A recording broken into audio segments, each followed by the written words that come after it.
From Neural Newscast, I'm Talia Brooks. And I'm Thatcher Collins. This is our daily briefing from Monday. Today, we are following President Trump's push for a $100 billion investment in Venezuela's oil reserves. The move signals a major shift in U.S. policy toward the South American nation. At the same time, we are tracking an urgent warning from Nigeria and Kenya regarding illegal military recruitment linked to the conflict in Ukraine. We will also examine the significant infrastructure challenges facing the energy sector in Caracas, and we will look at reports that thousands of African nationals have been caught in the war, often under false pretenses. That story is developing as South Africa begins repatriation efforts. We start today with energy policy. President Trump is signaling a major visit to Venezuela in the coming weeks. His administration is looking to tap into the world's largest proven oil reserves as part of a broader strategy to lower global energy costs. Energy Secretary Chris Wright has just concluded a 2-day investigative trip to the country.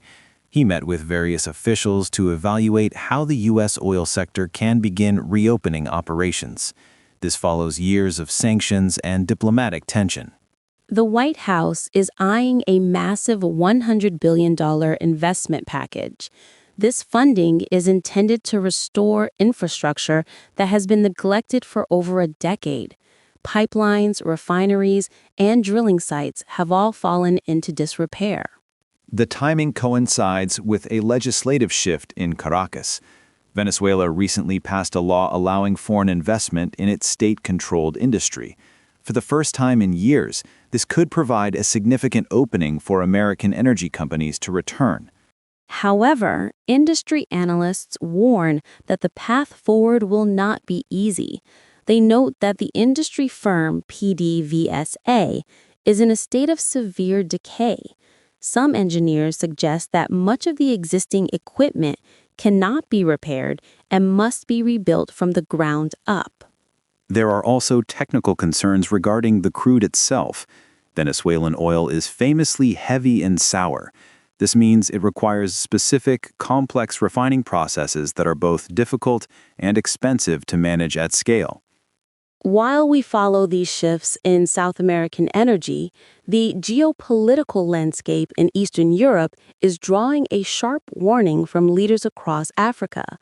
This involves the recruitment of foreign nationals into the ongoing war. Turning now to Nigeria and Kenya. Governments there are warning their citizens against being illegally recruited to fight in the war in Ukraine. This warning comes after several reports of human trafficking and deceptive hiring practices. Nigerian officials report that many of their citizens were lured with promises of high-paying security roles or educational scholarships. When they arrived, they were told those jobs did not exist. Instead, they found themselves sent directly to combat zones. Data from Ukrainian intelligence suggests this is a widespread issue. They estimate that over 1,400 individuals from 36 different African countries have been recruited to fight for Russia so far. The conditions of this recruitment are often coercive. Some victims were reportedly forced to sign military contracts in languages they did not understand. In many reported cases, their passports and travel documents were seized immediately upon arrival. There is some movement on the diplomatic front. South Africa is currently working to repatriate its nationals. This follows a pledge from Russian President Vladimir Putin to assist in returning those who travel to the region under these circumstances. These developments highlight the increasing complexity of international labor migration during global conflicts. They also underscore the severe risks facing those who seek economic opportunities abroad in unstable regions. We will continue to monitor the diplomatic fallout from these recruitment practices. We will also follow the progress of the U.S. energy mission as it moves forward in Venezuela. I'm Talia Brooks. And I'm Thatcher Collins. Thank you for joining us. Neural Newscast is AI-assisted, human-reviewed. View our AI transparency policy at neuralnewscast.com.